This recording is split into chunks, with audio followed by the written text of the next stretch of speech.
મોટી ખરજ રાહત ડુંગરી ગામે વિકસિત ભારત સંકલ્પ યાત્રા આવી પહોંચતા ભવ્ય સ્વાગત કરવામાં આવ્યું હતું। મોટી ખરજ રાહત ડુંગરી તારીખ 29 તારીખે મોટી ખરજ રાહત ડુંગરી પંચાયતના પટાંગણમાં વિકસિત ભારત સંકલ્પ યાત્રા આવી પહોંચતા દાહોદ જિલ્લાના સાંસદ સભ્ય જસવંતસિંહ ભાભોર, ગરબાડા 133 વિધાનસભાના ધારાસભ્ય મહેન્દ્રભાઈ ભાભોર, તાલુકા પંચાયતના પ્રમુખ મુકેશભાઈ મચર ભાભોર, મહામંત્રી નવલભાઈ ભાભોર તથા તાલુકા વિકાસ અધિકારી રાઠવા સાહેબનું કંકુ તિલક કરીને ભવ્ય સ્વાગત કરવામાં આવ્યું હતું।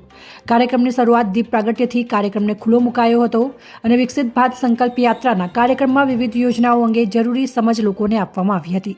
મેરી કહાની મેરી જુબાની સક્સેસ સ્ટોરી લાભાર્થીઓએ જાતે વર્ણવી હતી અને ઉપસ્થિત મહાનુભાવોના હસ્તે સ્થળ પર લાભાર્થીઓને સહાય કીટ આપવામાં આવી હતી। ભારત સંકલ્પ યાત્રાના કાર્યક્રમમાં આજે ગામના લોકોને શપથ લેવડાવ્યા હતા। ભારત દેશ વિકસિત દેશોની હરોળમાં અને મહાસત્તા બનશેના શપથ લેવડાવવામાં આવ્યા હતા।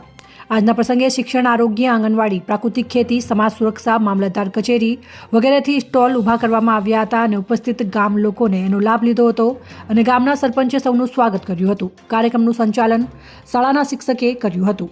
રિપોર્ટર ચંદુભાઈ મોહનિયા સાથે રાજુભાઈ ભાભોર, દાહોદ।